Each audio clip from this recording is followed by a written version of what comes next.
നമ്മള് പ്രദക്ഷിണം എങ്ങനെയാ ചെയ്യുക ക്ഷേത്രത്തിൽ പോയാല്?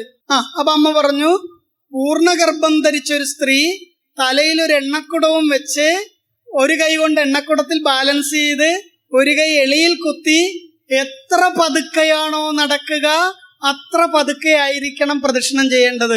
നിങ്ങളൊക്കെ അങ്ങനെയാണോ ചെയ്യണത് എന്ന് പറഞ്ഞ് ഇങ്ങനെ നടക്കണമെന്നല്ല പറഞ്ഞേ, പതുക്കെ നടക്കാനാ പറഞ്ഞ, ബാലൻസ് ചെയ്തിട്ട്. നിങ്ങളൊക്കെ എങ്ങനെയാ നടക്കുക? അടിവെച്ച് വേണം നടക്കാൻ. ഗുരുവായൂർ പോയിട്ടില്ലേ? ചോറ്റാനിക്കര പോയിട്ടില്ലേ? ചില സ്ത്രീകൾ ഇതാ ഇങ്ങനെ നടക്കുന്ന കണ്ടിട്ടില്ലേ? അപ്പൊ ഞാൻ പലരോടും കാര്യം ചോദിക്കുമ്പോൾ അവര് പറയണത് അടിയളന്ന് പ്രദക്ഷിണാണെന്നാ പറയണത്.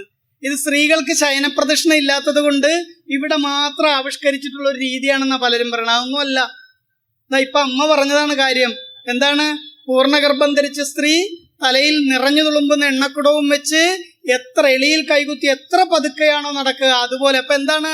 പദാൽപദാന്തരംഗത്വ കരൗചലനവർജിത ഹൃദയധ്യാനം സ്തോത്രം ഏവം ഗുരിയാൽ പ്രദക്ഷിണം. പങ്കജമുട്ടിന്റെ ആകൃതിയിൽ ഹൃദയത്തിൽ കൈകൾ വെച്ച് പദാൽപദാന്തരം പാദത്തിന്മേൽ പാദം വെച്ച് അടിവെച്ച് ഏതൊരു ദേവനാണോ തന്റെ വലതുഭാഗത്തിരിക്കുക ആ ദേവനെ ഭജിച്ചുകൊണ്ട് പതുക്കെ പ്രദക്ഷിണം ചെയ്യണം.